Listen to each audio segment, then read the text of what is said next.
We are staking our dahlia patch today, and I want to show you there are 3 different ways that you can stake your dahlias or give them support. And here's the thing, regardless of the kind of dahlia that you're growing, unless of course it's like a really short one that you have in a pot, it's going to need some support, because as soon as it begins to produce flowers, those flowers are going to be so big and beautiful and heavy that they just have a tendency to want to fall, especially if it's a little bit windy or you get any heavy rains. And so there's a couple different ways that you can stake them. This is our main dahlia cutting garden, and so the first way that I'm going to show you is actually with stakes, flower netting. You need to have a mallet. This is the easiest thing to drive it in. And then of course have a good pair of garden gloves. And the stakes don't have to be super close together. Let me show you. You can see there, it's just the stakes that are up right now. And these are approximately 1, 2, 3, 4, 5, I'm gonna say about 6 feet apart from each other. If you have the standard red bricks, it's 8 bricks, or like I wear a size 8 shoe, I just take 6 steps with my shoe close together, and that is how far apart we put the stakes. They don't have to be super close together because this flower netting is really strong. I'm gonna put the link to the netting down in the description below, so if you don't have this, you can order it. 1 roll, unless you have a big huge farm, but we are avid gardeners. This is about 100 feet long cutting garden. This roll of flower netting lasts us multiple years, like probably 4 or 5 years. We don't save it at the end of the season. It's a little bit of a mess and hard to save, but the roll is so long that we just can cut off a new batch whenever we need it. And I'm going to show you how to do that, and it's helpful if you have a buddy, a garden buddy to help you. So let's go down here, because this is where my next stake goes in. So set your flower netting aside. You don't need that just yet. The very first thing you want to do is actually get all of your stakes in. And really the best time to get them in is when your dahlias are down here, like when they're short, when they're very small. This dahlia, it is growing so happy. It has gotten a little bit tall, but we're gonna work with it. It's still gonna get some netting. It'll be fine. But the thing that you wanna do when you drive your stakes into the ground is that you want them to be directly across from each other. This makes the netting easier to loop over it and keep it really tight. So it does, it can be off a little bit, but as I put them in, I just make sure they are across from each other this way, and they're in line with each other down the row as well. Then this is where the mallet comes in. You want to just drive it in until your stake is really firm in the ground. You can see it's super firm now. That's ready. So this whole row is now ready for netting. It really is so helpful to have a garden buddy as you unroll the netting. Even though it's tightly rolled, it gets a little tangled up, and it's easier to have one person holding the netting and unrolling it while the other person is basically feeding it over the stakes. And every once in a while we have to move one of the stakes because it's just not pulling the netting tight enough. So slowly work your way down the bed and put the netting over one side of the stakes. Don't do any cutting though. Don't cut the netting until you are totally certain you're like, okay, this is exactly where we want it, and it's the right length and it's the right width. So work your way down one side of the bed, then go to the other side of the bed and pull the netting as tight and firm as possible over the next stake. This is where every once in a while the stakes are just not in the right spot, and we might have to adjust one of them. Once we get the whole row set and we're happy with how it's all like staying firm, then we go along, we cut the end and we cut the side so that there's no extra. So once we get the netting on, then we gently work our way through the bed, especially if some of your dahlias have already gotten taller than that, like 2.5 to 3 feet tall spot. You just want to gently wiggle them through the netting, or if you're using the twine method, which I'll show you in a minute, just be gentle with it so that you don't accidentally pop off any of those heads, because this really soon is going to be a blooming dahlia. So the best thing is if you get your netting up when your dahlias are about like this. You want them to be a bit shorter, but it's okay. They grew a little faster than we got out here, and now it's on. Then the last step, once we get the netting up and we are confident that we're happy with how it's all spaced out, is the netting is actually big enough to go along a wider bed. And so we go through and we just trim off any excess so it's not hanging down, and it just makes it look a little bit cleaner. But what if you don't have a big long row of dahlias and you're saying, well, I don't need this big huge thing of flower netting, I just need to do a few, but they are in a patch together. So let's say that you have maybe just a 6-foot patch, but you have multiple dahlias in it. What I would do is I would put your stakes so they're only 3 feet apart.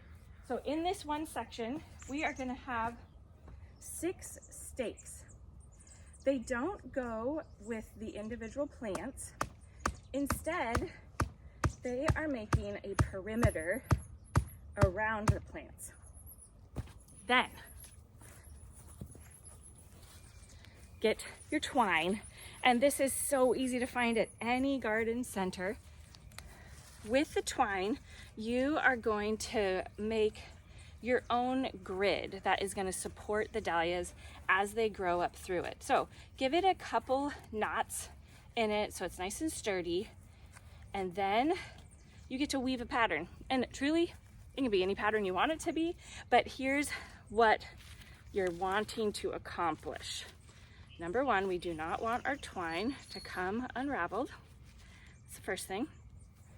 Okay, what I'm gonna do, the first thing is I'm actually going to bring my twine over to the stake that is directly across from it, so we have an outside support. So it's gonna go across there. Then I'm going to weave it over to the stake that's kitty corner to it. And then I'm going to go to the one that we started with. Now we're gonna do this again. Go across. You can wrap it around the stake so that it stays secure. And then we're going to go back to the one over here. So we've essentially created an X. And this is going to give the dahlias, as they grow up through it, it's going to give them all of these that they can rest against so they aren't pushing on each other. Then we can actually go all the way over to this guy, come over here. You can weave your way around multiple times, but you want to make sure that this first row is only about 2.5 to 3 feet up off the ground so that it gives it the first layer of support. Once your dahlias have grown up through that, like this one right here, then you're gonna put your next layer on. And I would say that for most dahlias, 2 layers is enough. But you can do this really easy with just a ball of twine. And if you have some old cherry branches, or you cut some long sticks off of, maybe it was an old hydrangea, as long as you have some firm supports, you don't have to have like an actual wooden or metal stake. You just need something that's gonna stay firm in the ground. And honestly, for multiple years, every time we would trim our cherry trees, I would just keep those big long sticks, and that is what I used for years and years in the dahlia bed. But then the dahlia bed kept growing and growing, and we had to come up with a new support system. But twine and old sticks works just fine. If you have a smaller patch that you are trying to support, or just a couple dahlias, these are actually the supports that I suggest. This is one of those fold flat tomato cages, which which is so awesome because at the end of the season, guess what? It folds completely flat. It's really easy to put away. And these are some of my favorites because sometimes a plant just like gets away from you and it grows way faster than you realize it's going to, and then all of a sudden it needs support, but there's no way you would be able to get one of those old-fashioned circular tomato cages over it. So that's where these come in handy, because it can literally surround any plant you want, or even better yet, if you wanted it to support like a row, you can connect these to each other. So you can create like a really big cage, and they just stick right into the ground, and you can create a wall, a zigzag. You can do any kind of shape that you want with it. Now this is the other one. If you have a smaller dahlia, maybe it's growing in a pot and you're like, ooh, it does seem like it needs a little bit of support. I love these garden supports, and they're very cool because they're made where they they're bent with that like loop right there, so that they can actually connect into each other like that. And you can decide how many do you need. Maybe your plant only needs 1 or 2, maybe you need 3, 4. You can have it go all the way around a plant or just support it on one side. I'll show you a couple areas we're using them, not on dahlias, but on other plants in our garden. They work amazing on dahlias as well. Like this dahlia right here is getting taller, and as it begins to bloom, we want to give it just a little support. I push the supports in right around it. I link it together before if I know I'm going to want them like that, or you can do it after. You can be like, oh, okay, I have my support here, but now I think this needs help. So you can drop it into that little hole, and this can wind around however you want it to support the plant as best as it needs. So the great thing is that as that dahlia no longer needs any support, you can easily take both of those off and you can move it to a plant that does. Like our bachelor buttons right here. They were getting a little bit wily, starting to fall over, and so I put some of those garden supports around it just to give them a little bit of support. This isn't so tall that it would need that big tomato cage, but this is another way that I use those supports. I also have those same supports on some of our daisies, some of our crocosmia, because it was starting to want to just flop over into another part of the bed.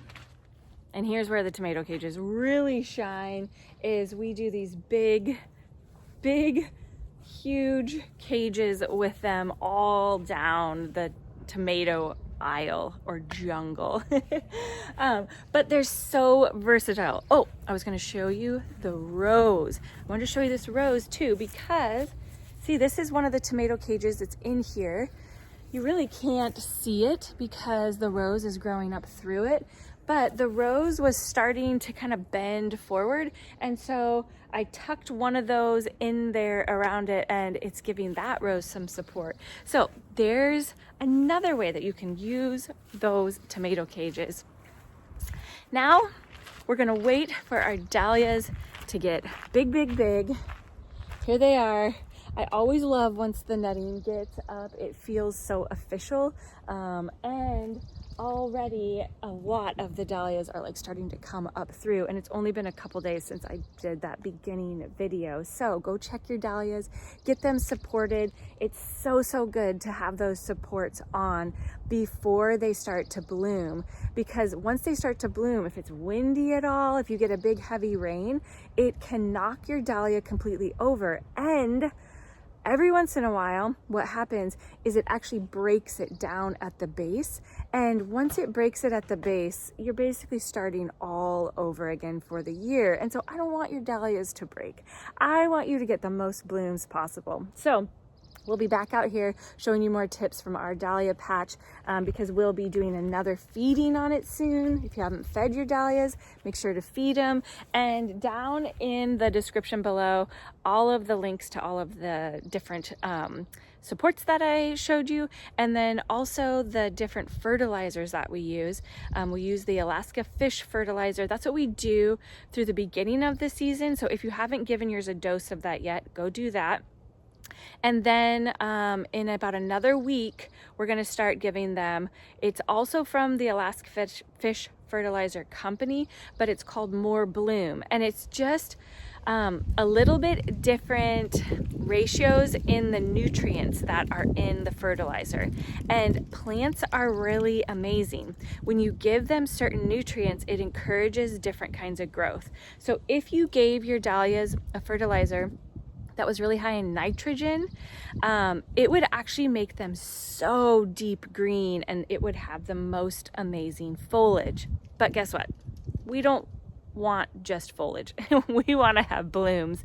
And so we actually, towards the middle of the season, once we already have all this growth, we stop giving them the real balanced fertilizer and we start to give them the fertilizer that encourages more flowers. And that's what the More Bloom fertilizer does. So we're glad that you're here in the garden with us, and we can't wait to do more dahlia fun with you, or baking. Come and bake with me. There's so much sourdough goodness in our channel. Also, so much other baking goodness. You don't have to love sourdough to bake with me. We do all sorts of stuff. I think what we shared last week was our favorite summer rustic pie. So much goodness. We're glad you're here for all of it.